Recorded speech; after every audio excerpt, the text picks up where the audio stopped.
Buenas noches a todos. Vamos a dar comienzo a nuestro séptimo compartir existencial, y como todas las anteriores, vamos a comenzar haciendo una oración. Te damos gracias, Padre Santo, por este momento que nos permites reunirnos en tu nombre. Te damos gracias porque haces posible estos encuentros a pesar de las distancias y de las situaciones que tiene cada uno. Permite que podamos estar conectados de alguna manera. Te pedimos que derrames tu Espíritu Santo sobre cada uno de nosotros, sobre nuestras casas, sobre nuestras familias, sobre todas las personas que están siguiéndonos, aunque no se puedan conectar el día que toca. Que este Espíritu Santo pueda darnos un sello a nuestro corazón de tu amor, que nos sirva para no dudar nunca, que nos defienda del enemigo, que nos dé una palabra de ánimo y de consuelo. Te pedimos, como siempre, por nuestro país Venezuela, para que ayudes a este pueblo a poder superar esta situación. Dales paciencia en el sufrimiento, dales también la fuerza para poder hacer lo necesario para sobrellevar toda esta situación. Te lo pedimos por Jesucristo nuestro Señor. Amén. Amén. Pues muy bien, vamos a comenzar, como decíamos, nuestro séptimo día. ¿Me están escuchando todos? ¿Me escuchas, Evalú? Muy bien. Ok. Entonces vamos a dar inicio. Ayer celebrábamos, para mucha gente, lo llaman el Domingo de Ramos, otros lo llaman la entrada triunfal de Jesús a Jerusalén. Yo prefiero llamarla, este día que antes de lo que va a ser la pasión y la muerte de Jesucristo, el domingo anterior, yo prefiero llamarlo la última oportunidad, porque Jesucristo no va a ir a Jerusalén buscando una aclamación, un reconocimiento de las masas como el Mesías esperado, porque en varias ocasiones rechazó esas manifestaciones que habían querido hacer los reyes. ¿Se acuerdan cuando vimos lo de la multiplicación de la comida, de los panes y los peces? Que lo que querían era hacer los reyes. Jesucristo siempre rechazó ese tipo de manifestaciones. Total que él no fue por vanidad dársela como si fuera una gran estrella de cine a que lo fueran a aclamar. Tampoco fue propiamente ¿cómo se llama?, a retar a los dirigentes religiosos que estaban allí, a desafiarlos públicamente, que ya habían decretado su apresamiento, pues ya le habían puesto precio a su cabeza y todo, pues. Realmente Jesús va a entrar a Jerusalén y va a estar en Jerusalén esta última semana, su última semana, después de todo, de un ministerio de 3 años. Va a entrar simplemente a darles la última oportunidad. Por eso yo llamo a esta charla de hoy, la llamo la última oportunidad. Ojalá que no sea nuestro caso, pero sí, puede haber una última oportunidad que tengamos. Se nos ha dado tantas oportunidades que no sabemos cuándo es la última. Y se le va a dar la última oportunidad a toda esta gente, a estos sacerdotes, a los dirigentes religiosos, a los fariseos, a los doctores de la ley, la gente más estudiada y más sabia, que más conocía, que decían adorar a Dios, al Padre, y no han podido reconocer en Jesús a su legítimo enviado. Jesús realmente fue el enviado del Padre para darnos una buena noticia, y ellos nunca la quisieron aceptar. Pues esta semana va a ser la última oportunidad de mostrarles ese mensaje, a ver si se pueden convertir. Todavía Jesucristo tiene hasta este momento la ilusión de que se puedan convertir. acababa de ocurrir, hacía poco, había hecho el portento más grande de toda su historia, de toda su carrera, que era la resurrección de Lázaro. Y entonces había mucha gente, porque esa semana era la semana de la fiesta de la Pascua, que es la fiesta más importante que tienen los judíos. Entonces venía gente de todas partes, judíos de todas partes del mundo, incluso que no son judíos, venían a estas fiestas. Eso viene siendo más como en nuestros países son las fiestas patronales, que vienen una feria. Siempre hay un contexto religioso, pero en el fondo la gente lo que viene es a divertirse, a comprar, a vender, a hacer negocios, a conocer amigos, etc. Entonces hay muchísima gente en Jerusalén para estas fechas, y además la gente que venía no solamente por la Pascua, sino que quería ver a este hombre del que se hablaba tanto y que había hecho este prodigio tan grande. Entonces, el día antes, el sábado, está Jesús con sus dos apóstoles en Betania. Betania es un pueblito muy pequeñito, todavía hoy es un pueblo muy pequeñito, que está muy cerca de Jerusalén. Está como en una colina, una lomita. Se me olvidó buscar las fotos, que me gusta siempre poner imágenes, ¿no? De los sitios, porque a mí me gusta mucho ilustrar la historia con la geografía, saber dónde ocurrieron las cosas. Yo tuve oportunidad de estar en Betania y sobre todo en Betfagé, que es otro pueblito muy, muy cerquita ahí, pero son pueblos de una calle, muy pequeñito. Entonces Jesús está el día antes, y como hay tanta gente que ha venido a ver no solamente a Jesús, sino a Lázaro también, hay mucha gente y se están quedando en las casas de todo el mundo, en la casa de Lázaro. Entonces Jesús se va a quedar con algunos de sus apóstoles en la casa de un creyente muy rico que se llamaba Simón, que después de que el papá de Lázaro, que era la persona más rica de esas aldeas, Simón se convirtió como en el caudillo de ese pueblo, ¿no? Entonces, ese sábado antes, se reúne prácticamente todo el pueblo de Betania y Betfagé ahí en la casa de Simón, que era una casa muy grande, muy amplia, y celebran una cena en honor a Jesús. Van a celebrar una cena en honor a Jesús, y ahí está Lázaro, está su hermana Marta, que es la que se encarga un poco de todo lo que es la comida y de atender a toda esa gente, y María, que es la hermana menor, muy joven, muy jovencita, estaba con las demás mujeres. En los banquetes públicos las mujeres no pueden sentarse junto con los hombres, así sea la esposa. Entonces las mujeres están en otra parte, simplemente oyendo lo que hablan los hombres, en este caso lo que está haciendo Jesús. Y transcurren toda la fiesta, el festín, la cena, en un ambiente totalmente de alegría. Jesús está muy contento por tanta gente.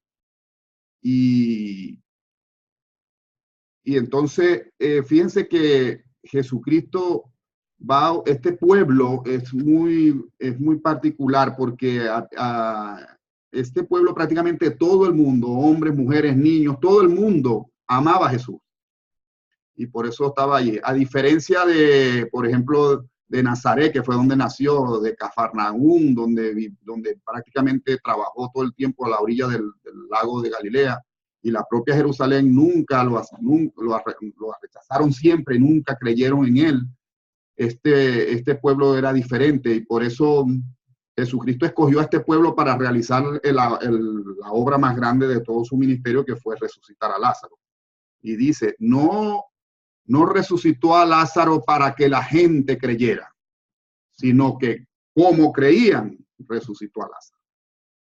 Entonces, están en esta cena, ya casi terminando ya de la cena, va a ocurrir algo muy importante.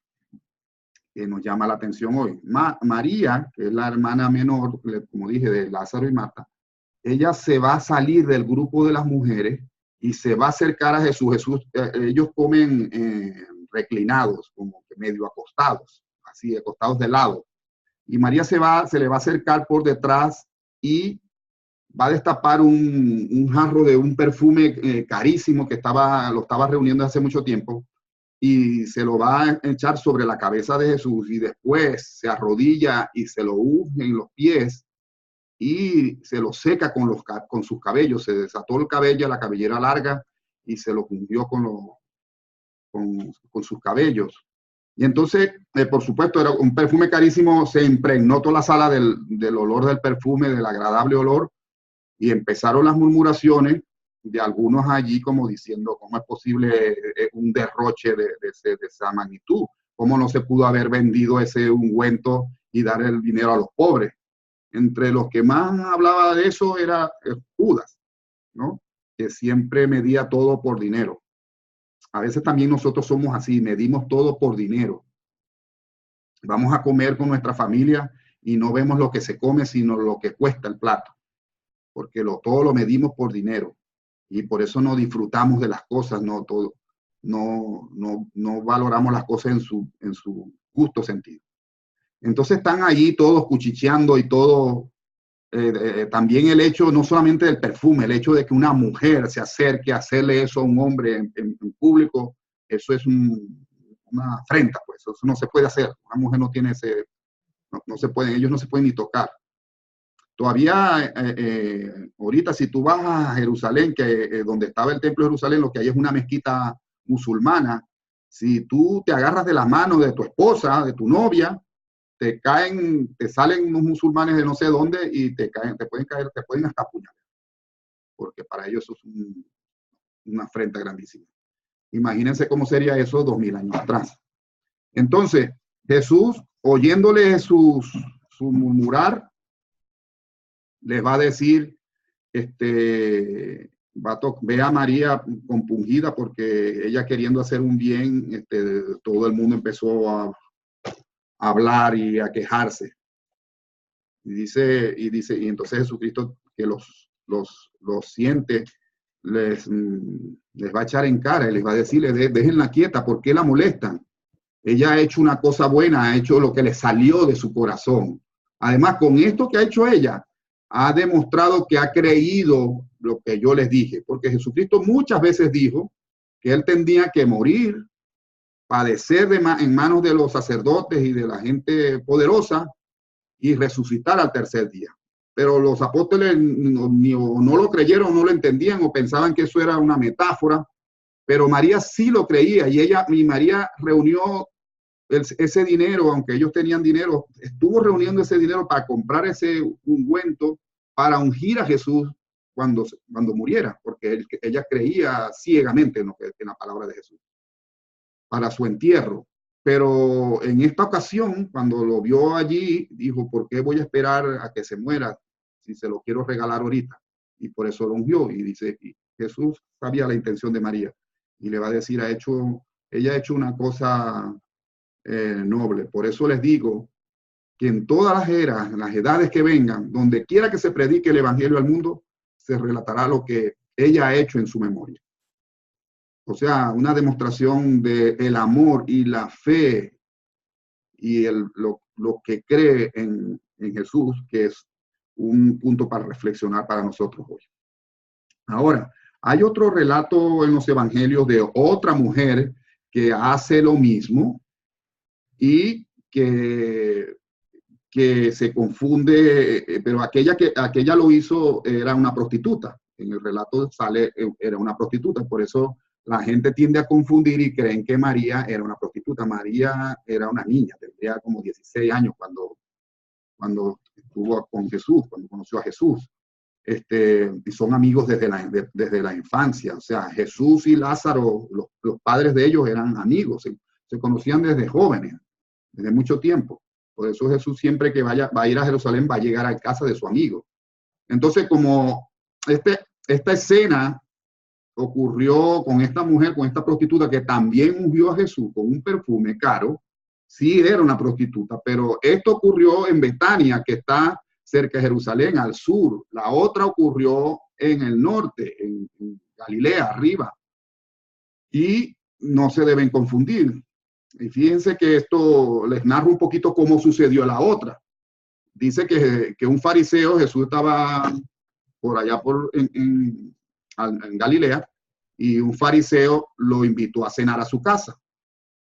Hizo un banquete en su honor, pues, porque ya Jesús tenía su fama. Entonces, estaban comiendo y una mujer pecadora, dice, pecadora pública, y eso se entiende que es una prostituta, vino, y cuando supo que Jesús estaba comiendo en esa casa, a ella no le importó lo que, lo que ella fuera, ni si se permitía, no se permitía, si las mujeres podían entrar o no podían entrar. Imagínense si una mujer decente no puede entrar, imagínense lo que sería que entrara una prostituta. Pues esta mujer no le importó nada, entró ahí sabiendo que Jesús estaba allí, entró y también traía un frasco de alabastro, un perfume muy caro, y lo derramó sobre Jesús, sobre sus cabellos, y arrodillándose se lo echó en los pies y también lo enjugó con sus cabellos, igual que hizo María. Y con sus lágrimas, porque lo hacía llorando. Entonces Simón, que también se llamaba, perdón, este fariseo, este no era Simón, era el otro, era en la casa donde estaban. Este era el fariseo. El fariseo simplemente, o viendo eso, y que Jesús se dejaba tocar por esta prostituta, dice, si este fuera profeta en verdad, como dice, sabría quién y qué clase de mujer es la que lo está tocando, porque tú no te puedes dejar tocar por un pecador. Y entonces Jesús, y eso que lo dijo en murmullos, Jesús lo escuchó y le respondió, Simón, te tengo algo que decir. Aquí está la confusión, porque este fariseo también se llama Simón, igual que el Simón donde están en Betania. Pero ni estos dos Simones son los mismos, ni las dos mujeres son las mismas. Entonces le dice Jesús, tengo algo que preguntar. Dice, di maestro, le dice, un acreedor tenía dos deudores. Uno le debía 500 denarios y el otro 50 denarios. Como ninguno de los dos tenía cómo pagarle, le perdonó la deuda a los dos. ¿Quién crees tú que lo llamará más? A lo cual el fariseo le respondió, supongo que aquel a quien perdonó más. ¿Verdad? Y le dice Jesús, ha juzgado bien. Y entonces mirando a la mujer le dice, ¿ves a esta mujer? Entré a tu casa y no me diste agua para lavarme las manos y los pies. Esta me ha lavado los pies con sus lágrimas y los ha secado con sus cabellos. No me diste el beso con el cual se saluda a un amigo, se saluda con un beso. Ella no ha dejado de besarme los pies. No me ungiste la cabeza con aceite, porque también eso eran le están nombrando las cosas las normas de cortesía, por decir así. Cuando tú llegas a una casa, no habían carros, no vienes caminando, las carreteras no están asfaltadas, es polvo, hay calor. Entonces, cuando la primera norma de cortesía, cuando te invitan, primero es saludarte con un beso. Segundo, darte agua para que te refresque, te laves los pies y te laves las manos porque viene sucio. Y echarte un perfume. Dice, tú no me diste nada de eso. Y esta mujer no solamente me ungió la cabeza, me ha ungido los pies. Por eso digo que sus muchos pecados le son perdonados. Porque a quien poco se le perdona, poco amor muestra. Y a ella le dijo, tus pecados son perdonados. La gente se puso a murmurar, ¿y quién se cree que hasta perdona los pecados? Y le volvió a decir a la mujer, vete, tu fe te ha salvado. Fíjense lo que dice Jesús. A quien poco se le perdona, poco amor muestra. Y al que mucho se le perdona, mucho amor muestra. Mucho se le habrá perdonado a esta mujer que se atrevió a hacer esto. Ahora yo pregunto también para reflexionar, ¿cuánto se te ha perdonado a ti? Y no es cuestión de que nos pongamos allí como la mayoría de no voy a nombrar a nadie, ¿no? Que nos metemos en esa esquina de la culpa y de los remordimientos por nuestras fallas y empezamos a decirnos cosas feas y a menospreciarnos y a castigarnos como el peor de los verdugos porque hemos hecho alguna falta. No, es ponerte desde la humildad. Que yo, siempre les he dicho, la humildad no son posturas, la humildad es estar en la verdad, es saber quién eres, sin quitarte ni darte más, saber lo que eres y poder en esas realidades, cuando tú te conoces, saber lo mucho o poco que te ha perdonado Dios a ti. Ahora yo te digo, si te han perdonado poco, porque has sido un dechado de virtudes hasta hoy, y lo más seguro que sea porque estás ciego, como en la catequesis, como en la charla que dimos anterior, ¿verdad? Que el ciego no ve.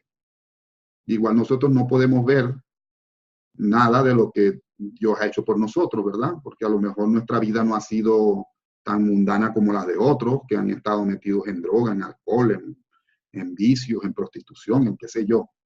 Como nosotros a lo mejor hemos llevado una vida más o menos decente, entonces que puede ser que a nosotros se nos haya perdonado poco. Pero sabes que nosotros no tenemos que irnos a vivir la vida loca ni portarnos mal para poder descubrir el amor de Dios. No hace, pobrecitos los que han tenido que pasar por eso para poderse encontrar con el amor de Dios. Basta que tú puedas reconocer de cuánto te ha perdonado el Señor para que puedas mostrar también lo mucho que lo amas. Entonces, esta primera reflexión que traigo aquí sobre estas dos mujeres, que las dos demuestran su amor pese a los hombres.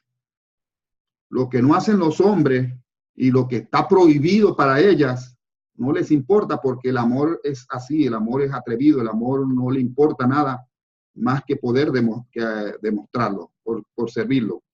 Ahora, a lo mejor tú me dices, no, si yo también tuviera a Jesucristo delante de mí, también le doy todo el perfume y todo lo que tenga y los besos y todo lo que quiera.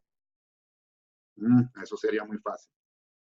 Allá, en aquella época, la mayoría de los inteligentes y de los que sabían no lo reconocieron como nada especial, mucho menos para tratarlo con esa deferencia. Lo consideraron así, una niña y una prostituta. No era nadie especial. Y entonces, a lo que yo me refiero ahorita es cuánto podemos nosotros demostrar este amor cuando podamos ver en la otra persona a Jesucristo.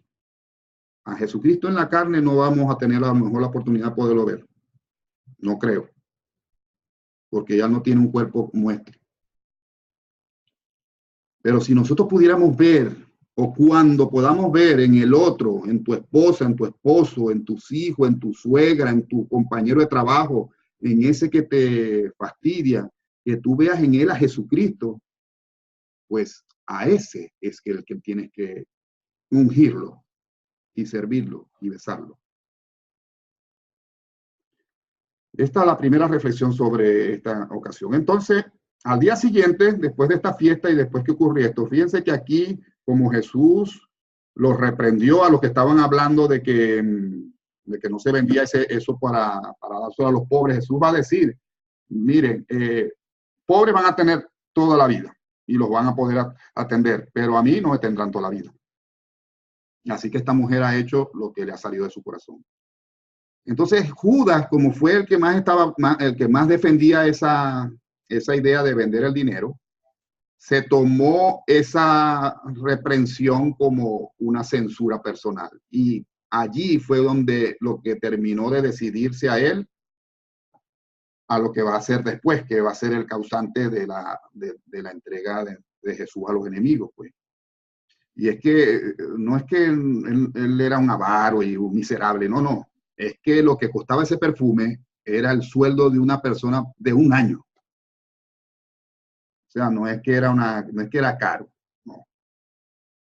Imagínate tú lo que tú ganas en un año y que lo gastes en un perfume y encima se lo eches encima a una persona en la cual tú ni piensas lo mismo que piensa esa persona. Entonces, y además había gente alrededor de Judas, estos mismos fariseos y esta gente que le daban la razón. Sí, tú tienes razón, el que está equivocado es él, que no vas a derrochar ese dinero, ese perfume y gastarlo de esa manera. Tú sabes el bien que le hubiéramos podido hacer a la humanidad como oigo tanta gente, yo no soy fanático de esas cosas, pero oigo tanta gente de que si se vendieran las obras de arte que tiene la iglesia y no sé qué más, cuánto bien se haría, cuánto. Y indistintamente que sea la iglesia o no sea la iglesia, esas son obras de arte, eso no tiene precio. Hoy hubo un atentado, no sé, o se incendió la cúpula de la iglesia de Notre Dame en París, y ahí hay unos tesoros, pero no, eso no tiene precio porque son obras de arte, las obras de arte no tienen precio. Entonces tú quieres ponerle precio a eso para dárselo a los pobres. Eso ya lo hace el comunismo. Y vayan a Venezuela para que vean el resultado de repartir las cosas a los pobres. Esa no es la caridad, ni ese es el amor al que estamos llamados nosotros a dar. Lamentablemente muchas iglesias se han quedado en eso, simplemente repartir cosas a los pobres. Aquí hay muchísimas iglesias que lo que hacen es dar comida, ropa y no sé qué, que está bien, eso está bien, yo no estoy diciéndome otro. Otros se encargan de crear escuelas, hospitales, también está bien. Pero la obra de Jesucristo es otra cosa. Y lo tienes que hacer en tu vida. Eso lo puede hacer quien sea. No tienes que ser cristiano o creyente para hacer esas cosas. Hay muchas instituciones, muchas ONG que no son cristianas ni son nada y también las hacen. Entonces, al otro día, bien temprano, se van a dirigir a Jerusalén, que fue a lo que vino Jesús. Y que es lo que se va a conocer como el Domingo de Ramos. Ahora sí es domingo, la escena de María, la hermana de Lázaro, ocurrió el sábado anterior en la cena que hicieron. Ahora van a salir a Jerusalén. Y Betania está como a 3 kilómetros de distancia. Y Jesús estaba pensando de que, o sea, ¿cómo hace para hacer esta entrada? Porque hay muchos textos en las escrituras de que hablan de que el Mesías va a llegar y va a entrar triunfante, y el sucesor de David, no sé qué cosa, y el Mesías esperado que va a acabar con la opresión que los domina. Y como Jesús no se identifica con estas creencias del pueblo, ni se considera este tipo de Mesías, él va a buscar de qué manera lo puede entrar, y encontró este pasaje de Zacarías, del profeta Zacarías, que es el que le pareció, refiriéndose a la entrada del Mesías, por decirlo de alguna manera, más espiritual, porque todos los demás eran que iba a venir en un corcel, un caballo, a liberarlos, como un general de estos poderosos. Y entonces Zacarías hacía muchos años hizo una profecía que decía: alégrate mucho, oh hija de Sión. Sión es Jerusalén. Da voces de júbilo, oh hija de Jerusalén. Sión es la montaña donde está construida Jerusalén. He aquí tu rey vendrá a ti, es justo y trae salvación. Viene como viene el humilde, cabalgando sobre un asno, sobre un pollino, hijo de asna. Entonces, la tradición era que si un general, un rey, entra a una ciudad montado en un caballo, viene en son de guerra, viene en son de dominación. Si viene en son de paz, viene montado en un asno.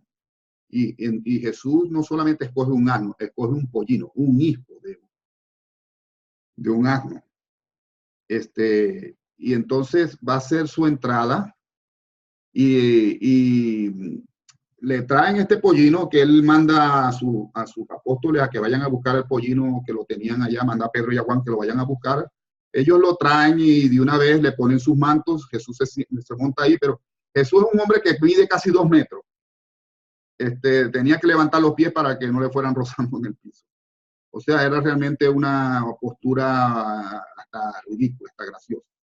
Y es la que escoge Jesús para entrar a Jerusalén.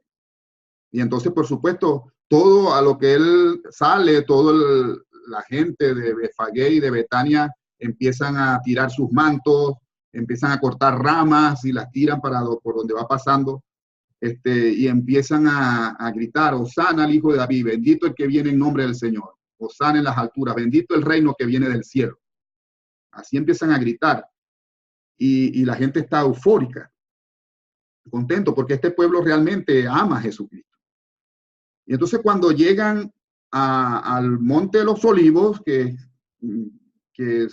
está entre Betania y Jerusalén, Jesús se detiene el cortejo, que van todos, van así como en procesión, una caravana, y él lo detiene, se baja, porque desde esa lomita se ve Jerusalén completa.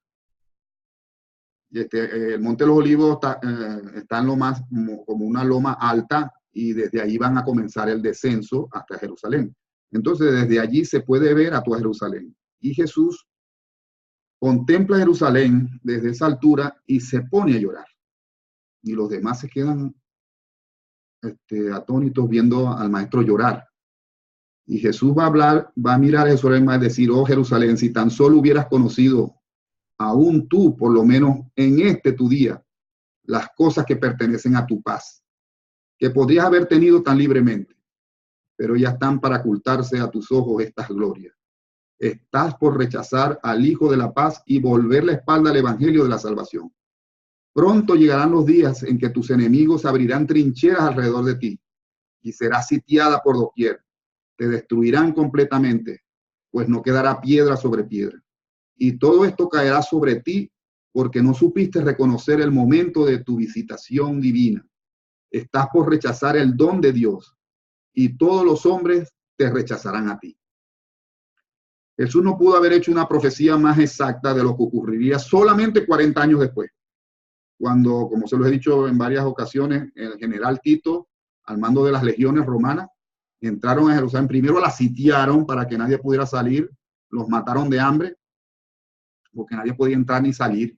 Y después entraron a Jerusalén y arrasaron con todo, incendiaron el templo, lo destruyeron. Realmente no quedó piedra sobre piedra. En la actual Jerusalén de hoy está solamente lo que se llama la explanada, lo que era el piso. Y sobre ese piso vinieron los musulmanes años después y construyeron una iglesia de ellos, una mezquita musulmana que tiene una cúpula redonda dorada, que si ustedes ven una postal de Jerusalén, lo que se ve es eso. Y de lo que era el templo de Jerusalén que conoció a Jesús, solamente queda un muro, una muralla que es el que están los judíos hasta el día de hoy dándose golpes en contra ese muro, que se llama el muro de los lamentos, el muro de las lamentaciones. Ahí rogándole a Dios que restituya al pueblo de Israel y que les vuelva a construir el templo. Porque Tito en el año 70, la entrada de Jesús ocurrió en el año 30 de nuestra era. Y Tito va a llegar en el año 70, o sea, 40 años después. Y va a destruir Jerusalén, el templo y todo lo que hay allí, y al pueblo lo va a dispersar por todo el mundo. Y ese pueblo, como les decía en una charla anterior, el pueblo de Israel va a estar sin tierra casi 2000 años, porque fue en 1945 cuando las Naciones Unidas volvieron a crear el Estado de Israel y se les permitió volver a la tierra donde una vez estuvieron ellos. Pero ya ahí estaban los palestinos y ese es el pleito que tienen ahorita, por si no lo entienden, el pleito que tienen en el Medio Oriente los palestinos con los israelitas. Se tiran bombas, se tiran de todos, se explotan de todas maneras porque están peleando por un pedazo de tierra. Los judíos dicen que eso es de ellos porque es de ellos desde hace no sé cuántos años, y los palestinos dicen sí, pero ustedes se fueron y ahora es de nosotros, y ahí no hay quien se entienda. ¿Ok? Entonces, cuando Jesús, después de hacer esta dramática profecía sobre Jerusalén y llorar por Jerusalén, porque eso no es lo que él quería, es también lo que pasa con nosotros. O sea, Dios hace mucho por ayudarnos, pero si nosotros nos empeñamos en nuestras malas decisiones, en nuestras cosas, nos deja libres y para que pase lo que tenga que pasar, como pasó con este pueblo. Y esto que pasó con este pueblo es un ejemplo para todos. Entonces, cuando empezaron a bajar del Monte de los Olivos hacia Jerusalén, toda esta gente que venía llegando a Jerusalén para la Pascua se unió a esa procesión que había y se armó una tremenda fiesta, una tremenda ovación con el maestro. Y así fueron llegando y entrando a Jerusalén. Jesús no pensaba que en Jerusalén lo iban a recibir así. Él traía su grupo de Betania, que era su gente. Y la gente llegaba ahí, oían esa algarabía y ese júbilo de todos y decían, ¿quién es este hombre? Y la gente decía, este es el profeta de Galilea, Jesús de Nazaret, y todos querían irlo a conocer. Y entonces, así entra Jesús y la gente clamándolo, tanto así que los fariseos le mandan a decir, le dicen, se le acercan a Jesús y dijo, oye, dile a la gente que no, porque lo están llamando hijo de Dios, hijo del bendito, hijo de David. Y dile, oye, dile a la gente que se calle, que eso es una falta de respeto. Y es cuando Jesús dice, mira, si ellos no lo dijeran, las piedras lo dirían. Porque este día tenía que ser así. Jesús va a llegar a Jerusalén y se baja del asno, lo devuelven y llega al templo, allá al templo donde él acostumbra a predicar. Siempre que iba a Jerusalén y predicaba en el mismo sitio. Y va a dar unas vueltas simplemente por el templo, va a ver el comercio que hay allí. Allí se reunía en esas esplanadas a las afueras del templo, se reunía todo un negocio armado por los sacerdotes. Habían armado ese negocio para ellos, que habían, primero inventaron, solamente se podía hacer a recibir las ofrendas con un tipo de moneda. Entonces ellos crearon sus casas de cambio, entonces había gente ahí cambiando las monedas, que venía gente de todas partes del mundo y tenían que cambiar las monedas ahí a lo que les diera la gana a ellos. Y también se mataban las ofrendas, eran animales que tú tenías que sacrificar y tú los podías llevar ahí para que ellos los sacrificaran. Pero si tu ofrenda, por ejemplo, era un cabrito, eso dependía de lo rico que fueras. O sea, si tú eras una familia muy rica, tenías que ofrecer vacas. Si eras más o menos una oveja, y así te ibas hasta que ofrecías unas palomas. Entonces, tú podías llevar tu cabrito, tu oveja, para que lo sacrificaran los sacerdotes, y eso es lo que te ibas a comer en la Pascua. Pero ellos podían rechazarlo porque no era, la ofrenda no era agradable según ellos, y te la rechazaban porque no podía tener defectos, no podía tener manchas, no podía tener. Entonces, ¿qué hacían ellos? Ellos tenían sus propios ganados ahí. Imagínense a las afueras del templo, un montón de corrales con vacas, chivos, ovejas, gallinas, patos, de todo ahí, un zoológico entero ahí, todos esos animales gritando, haciendo de todo. Y ellos teniendo, imagínense el olor ahí, aparte de la matanza de sangre, ahí corrían ríos de sangre porque los sacerdotes estaban desde la mañana por turno hasta la noche matando, sacrificando vacas, ovejas, todo lo que traían la gente. Entonces, lo que decía, para tú evitarte que tú llevar tu propia oveja o tu propio cabrito y que te lo fueran a rechazar, ellos decían mejor se los compra certificados a ellos, por decir así. Ellos lo tenían la certificación de que el que les comprabas a ellos, si ese sí le gustaba a Dios. O sea, no te podías llevar el que tenías en tu corralito ni nada, tenías que comprárselo a ellos. Entonces había todo un negocio afuera del templo propio de la Pascua, y que había hecho millonarios a todos los sacerdotes, sobre todo a las familias, porque el sacerdocio, el pontificado lo manejaban familias. Entonces, Jesús simplemente vio todo ese negocio, los cambistas cambiando los dineros, regateando, la gente peleando porque me estás estafando, los mugidos de las vacas y todo eso. Simplemente dieron una vuelta y se fue. Ahora aquí, en este episodio de Jesús que entra a Jerusalén montado en un burrico, yo siempre he visto en este pollino la misión de los que quieren de verdad servir a Jesús. Si nosotros queremos servir a Jesús como mensajeros, ¿no? Ministrar a las personas, llevar a Jesús a las personas, nosotros no somos Jesús, nosotros somos el pollino sobre el que se monta Jesús.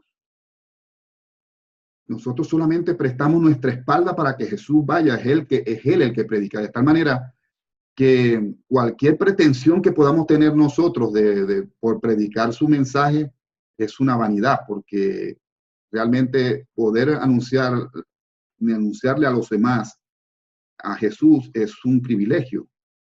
Y mientras más humilde podamos ser en ese sentido, y no darnos nosotros bomba de lo bueno que soy, de lo que bien lo hablo, que bien lo digo, que buen predicador soy, más eficaz llega el mensaje. Por eso este pollino es como Juan Bautista. Más adelante vamos a tener chance de hablar sobre esta figura que es muy interesante.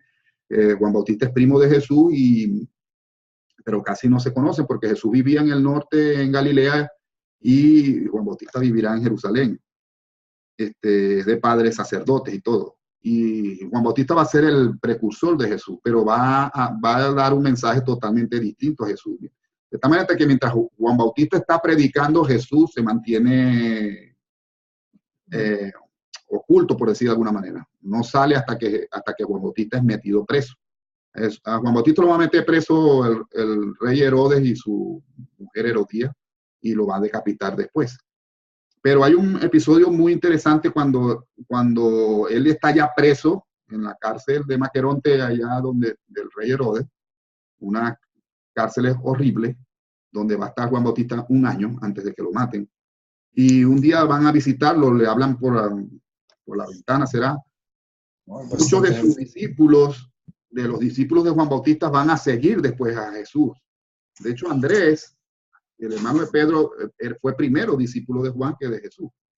Entonces, estos discípulos de Juan van a visitarlo a la cárcel y le dicen, Señor, el hombre ese hombre que tú hablaste en el río Jordán y hablaste sobre él, está prosperando y no hace nada por ayudarte a ti a salir de la cárcel. Y Juan Bautista va a dar el testimonio de él sobre Jesús. Y dice, él no puede hacer nada por mí. Recuerden que yo dije que yo no soy el Mesías, yo no soy el que va, el enviado para nada. Él es él. Es él al que deben seguir, no a mí. Y dice algo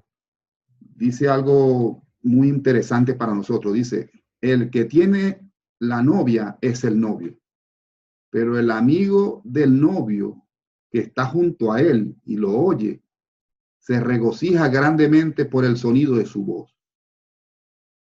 Eso es una de los testimonios para mí más hermoso que se puede decir de una persona, y viniendo de Juan Bautista, aunque parece que no se entiende. O sea, el que se va a casar, que es el que tiene la novia, ese es el que importa. Yo solamente soy el padrino, el amigo del novio. Pero el que se casa es él. Él es el que tiene la novia. Mi alegría es oír la risa de él, oír su voz, oír lo feliz que está. Esa es mi alegría. Y mi alegría ha llegado al colmo sabiendo que está prosperando.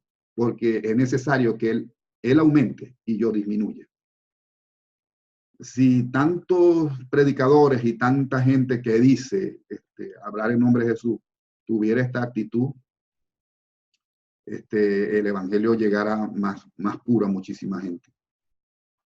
Y es necesario que él crezca y yo limpie. Bueno, entonces al otro día Jesús se devuelve, ese día, el domingo, realmente él no habla.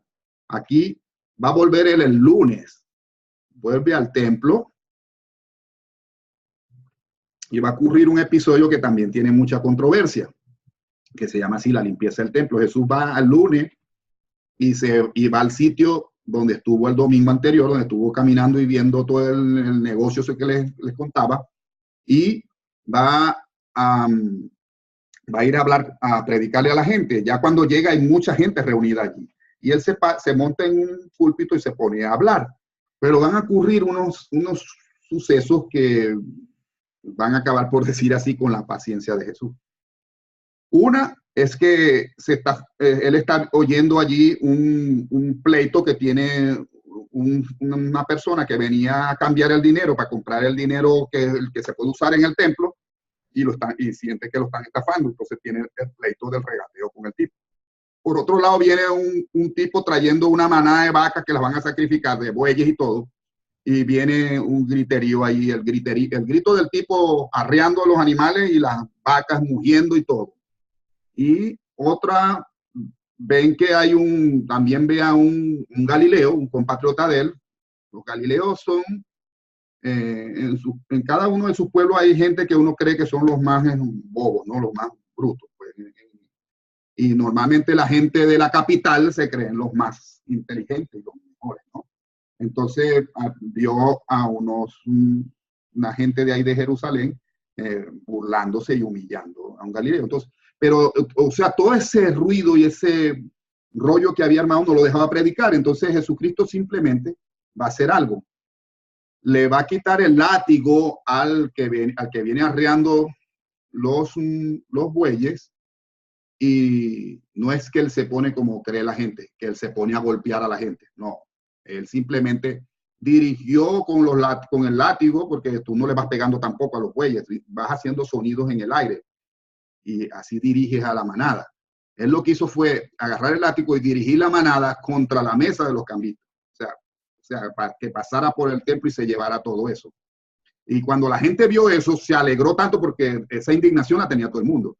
Entonces toda la gente que estaba ahí oyéndolo se metió, y fue la gente la que empezó a tumbar las mesas, ni siquiera fue Jesús. Jesús lo que se hizo fue después ir a todas las jaulas esas que tenían los animales y las abrió para que salieran todos. De tal manera que los animales fueron los que arrasaron con el negocio de los cambistas, y voló monedas, dinero, voló por todos lados. Dejaron ese templo en 5 minutos, lo dejaron pelado, vacío, y los animales corriendo por todas partes y la gente se corriendo. O sea, no fue que Jesucristo entró en una rabia y le cayó a latigazos a la gente, como se dice. Realmente él hizo lo de menos. Lo hicieron los animales. Entonces, después y la misma gente que fue la que lo ayudó. Entonces, él va a decir allí: mi casa será llamada casa de oración para todas las naciones, mas vosotros la habéis convertido en una cueva de ladrones. Porque así esta profanación que hacía era una indignación para todos. Y entonces viene Jesús, después que se queda la misma gente. Después que quedó esa explanada, el negocio ese arrasado, ese negocio era de los sacerdotes, o sea, les dio duro a la finanza de esta gente. Entonces, pero era la misma gente, ellos mismos crearon sus comités de vigilancia y no dejaron que nadie volviera a armar nada ahí mientras Jesús iba a predicar. Ellos querían que se bajara ese rollo que había ahí de griterío para poder oír a Jesús. Pero fue la misma gente la que dice que era Jesús, la que evitó que se armara esto. Entonces, entre muchas de las cosas que habló Jesús, habló de esta parábola, que es con la que voy a terminar la charla de hoy, la parábola del amo ausente.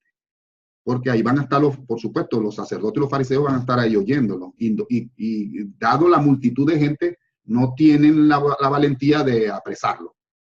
Pero entonces Jesús va a hacer esta parábola y dice que había un hombre propietario de tierra, un rico, y plantó una viña, una plantación de uvas, ¿verdad? La cercó, puso el lagar, que es donde se pisiona las uvas para hacer el vino, y edificó una torre para la uvas. Y después se la arrendó a unos viñadores. Contrató un personal para que pusiera a producir la hacienda y simplemente le diera un porcentaje a él. Cuando se acercó la temporada de recoger los frutos, el dueño envió a sus siervos para que los arrendatarios le dieran su porcentaje, pues, de la renta. Pero los arrendatarios que hicieron, dijeron, se negaron a darles nada. Eso es de nosotros porque eso lo trabajamos nosotros, y les cayeron a golpe y despacharon a los sirvientes con las manos vacías. El amo vino y envió otro siervo para que negociaran con estos arrendadores. Pero estos hicieron lo mismo, los golpearon, los apedrearon y los volvieron a la casa con las manos vacías. Por último, después mandó a su mayordomo, a su hombre de confianza, y lo mataron. Por último dijo el dueño de la tierra, dijo: voy a enviar a mi propio hijo, a él sí lo respetarán. Entonces cuando los arrendatarios vieron al hijo del dueño, dijeron: este es el heredero. Si lo matamos, nos quedamos con la herencia, que es este terreno, esta tierra, esta viña, será nuestra. Y ¿qué hicieron? Sacaron al heredero y lo mataron. Después que Jesús hace esta parábola, dice: ¿qué creen ustedes que hará el dueño de la viña con estos arrendatarios impenitentes y malvados. Y el pueblo, los que lo estaban escuchando, dijeron al unísono: destruirá a esos hombres miserables y arrendará su viña a otros arrendatarios honestos que le entreguen los frutos a su tiempo. ¿Podemos entender la parábola para nosotros? Porque precisamente es eso, nuestra vida, los dones, las cosas que tenemos, nuestros seres queridos, es nuestra viña. Y esa viña no es nuestra, nos las arrendaron, nuestros hijos son arrendados, nuestra esposa, nuestros padres, todo es arrendado. Es nuestra viña y nos las arrendaron para que a su debido tiempo le devolvamos al dueño, que es nuestro Padre, que es Dios, le devolvemos los frutos. Ahora, ¿qué estamos haciendo nosotros cuando creemos que eso es de nosotros? Porque nosotros somos los que nos hemos afanado trabajando. ¿Y qué hemos hecho? Ha venido el hijo, el hijo del dueño, y quizás lo matamos también porque nos quedamos, ya la herencia será nuestra. Los fariseos, por supuesto, lo entendieron inmediatamente, porque a ese hijo que llegó para buscar los frutos en este pueblo, en esta viña, hay muchos profetas y muchos salmos que hablan de Israel como la viña del Señor. Y el Señor viene a buscar frutos en esa viña y envía y a todos los que ha enviado los han matado, porque casi todos los profetas de Israel, Jeremías y todos murieron apedreados, decapitados por el mismo pueblo. O sea, todos los que Dios ha enviado para buscar frutos a ese pueblo siempre ha salido mal. Lo último que envió el amo fue a su propio hijo, y a ese también rechazaron y lo mataron. Y ellos entendieron la parábola y dijeron, y todo el pueblo dijo, como ellos entendieron lo que decía, dijo: Dios quiera que no sigamos haciendo esas obras. O sea, lo mismo que hicieron nuestros padres, que mataron a los profetas que tuvieron en su época, nosotros vamos a hacer lo mismo, pero no ya con los, ya no son con los siervos y los enviados, lo vamos a hacer con el propio hijo. Y precisamente así sucederá, y por eso pasará lo que les contaba al principio, 70 años más adelante. ¿Y qué va a pasar? Les van a quitar la viña y ese pueblo se lo van a dar, esa viña se la van a dar a otro, que sí rinda los frutos. Por eso, si nosotros no damos los frutos, sencillamente la viña se la rendan a otro que sí dé los frutos. Entonces, aquí quedan las preguntas para reflexionar sobre esta charla de hoy. Y se las leo brevemente. Dice: escribe al menos 3 formas en las que contribuyes con la paz y el bienestar de tu familia, amigos, compañeros de trabajo, desconocidos y gente de tu comunidad. ¿Cómo ayudas tú a que haya paz y bienestar? ¿O lo que creas es la discordia y el malestar? ¿No? La otra pregunta: ¿qué tan conectado te sientes con tu familia, con tus amigos, familia y otras personas en tu vida? Y la tercera, identifica 3 formas en las que puedes cultivar un sentido expandido de conexión, amor y servicio. No solo con tus amigos, familia, sino con todos aquellos con los que te encuentres en contacto. O sea, esto que ha hecho María con Jesús, Dios te envía a Jesús también. Y Jesús tiene mucho tiempo viviendo contigo, lo tiene cerca, duerme contigo, está en el cuarto de al lado, está en tu trabajo, está ahí. Por eso pregunto, ¿qué tan conectado estás? Porque no podemos decir que amamos a Dios y al que no vemos, y aborrecemos a la gente que vemos. Nosotros, nuestro mayor trabajo será poder ver en el otro a Jesús y amarlo y servirlo. Hasta aquí nuestro compartir de hoy, y estos últimos minutos, como siempre, los dejo para el que quiera hacer algún comentario, una aclaración. Buenas noches a los que se conectaron después. Buenas noches, Marta, Juancho, Eduardo, Esther, Luisana. ¿Cómo está? También se entiende, o sea, tan buen expositor soy que todo se entiende. No hay nada que preguntar. Queda todo clarísimo. Yo quería comentar una cosa, ciertamente este tema viene muy propicio a mi vida en específico ahorita, porque, como decía Luis, o sea, los hijos, la vida, tu historia es prestada, te la dan por un tiempo, el tiempo que nos toque estar aquí, en este plano, y con el firme propósito o con la intención de que podamos dar fruto, ¿no? Básicamente es el objetivo.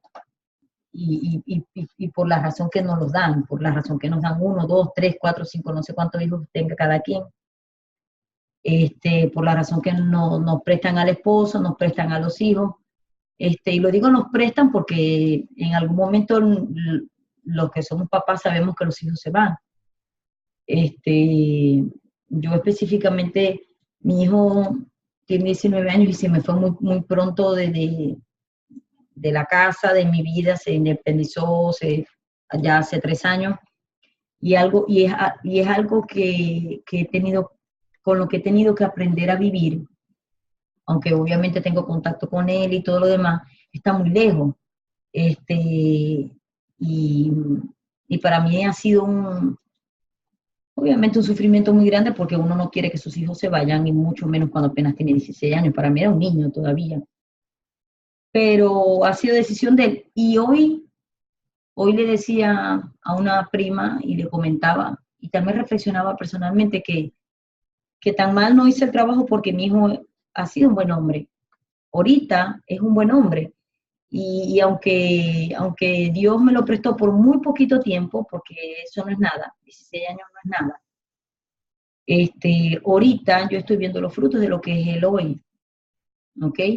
Y de lo que hizo también su papá, con el que vive ahora, ¿no? Pero para mí ha sido una cosa muy totalmente nueva, que jamás me lo esperaba. Y ha sido un aprendizaje muy bueno, aunque estoy a diario viendo cómo asimilándolo, porque no es fácil. Pero sí le digo a Dios, o sea, si aquí me pusiste, tiene una razón, tiene un porqué, simplemente no permitas que dude de tu amor. Yo siempre digo eso, porque para mí así es lo más difícil. O sea, que las cosas que le pasan a uno, no creas o dudes que vienen de Dios o no vienen de Dios, es lo más difícil para mí. Y que ver a Dios en las cosas, sobre todo, que no te gustan, es mucho más difícil todavía. Pero si uno tiene, o aunque sea de raticos, la historia, la vida un poquito iluminada, puedes entenderlo de esa manera. Y no dudas del amor de Dios, ni dudas de que está ahí, a pesar de todo, que a uno no le guste, ahí también está. Y que al final del tiempo te va a traer un aprendizaje de eso. Eso es definitivo, indiscutible, es así. Bien. ¿Alguien más quiere compartir algo? ¿No está hablando nadie en el chat? No. Eduardo había levantado la mano, pero no, creo que no tiene micrófono. Eduardo, ¿querías decir algo? Parece que no tienes micrófono. El que no tenga micrófono puede enviarnos el comentario por el chat y lo leemos. Marta, ¿tiene algún comentario?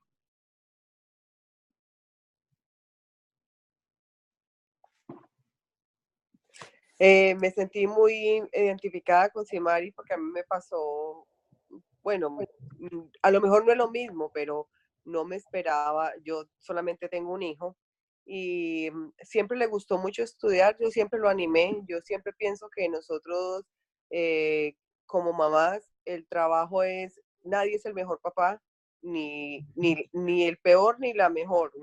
Es una cosa que no viene con instrucciones y tratamos de hacer lo mejor que podamos. Pero no, yo creo que nosotros nunca estamos preparados para la partida de los hijos porque sabiendo que nosotros los estamos creando para la sociedad. Entonces, para una madre es bien, bien difícil porque es esa conexión de mamá e hijo Y cuando se tiene uno solo, como es en mi caso, nunca pensaba que iba a salir tan pronto también. Mi hijo tiene, bueno, ya salió a los 18 años, está estudiando, pero honestamente nunca, no era porque dudara de lo que yo estaba haciendo, pero nunca pensé que iba a madurar tan rápido y que lo que estaba haciendo lo estuviera haciendo tan bien, porque siempre los vamos a ver como unos niños. Entonces, es una cosa que para mí fue muy difícil. Siempre en ese momento fue cuando más me acerqué a Dios. Creo que, no estoy segura que fue lo que más fuerza me dio, porque yo entré en un poquito de depresión, pero después me puse a pensar, pero ¿por qué estoy deprimida? Si él está haciendo algo por él mismo y está saliendo adelante, y yo lo que hice lo hice bien, no tengo que demostrarle a él que yo voy a ser la persona que lo va a soportar en esos momentos de cuando él se decaiga y tengo que estar más fuerte que él. Y yo estoy segura de que cuando uno está de la mano de Jesús, todo le sale a uno bien.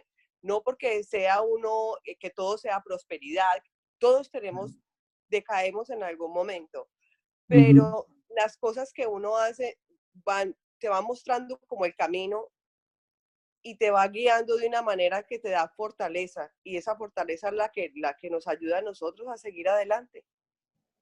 Así es. Muy bien, gracias Marta por tu compartir. Bueno, damas y caballeros, ya se nos acabó el tiempo. La próxima, Evalú me está mandando algo que dice: esta charla me enseñó que no debemos esperar nada a cambio, generalmente esperamos algo. María derramó perfumes y ya. Así es, Evalú. Eso es verdad. El amor es solamente darlo. Es solamente darlo. Y ahí es donde está la satisfacción propiamente dicha. Pues bien, nos volvemos a ver. Acuérdense, esta semana voy a tener 4 charlas, ya tenemos la primera, pero como esta semana se celebra la Semana Santa, vamos a tener una charla el jueves, otra el viernes y otra el sábado. ¿Okay? Así que nos vemos nuevamente el próximo jueves, a la misma hora. ¿Ok? Ok, muchísimas gracias. Feliz noche. Gracias por su atención. Nos vemos. Hasta luego, que pasen buenas noches. Igual. Bye, Bendiciones.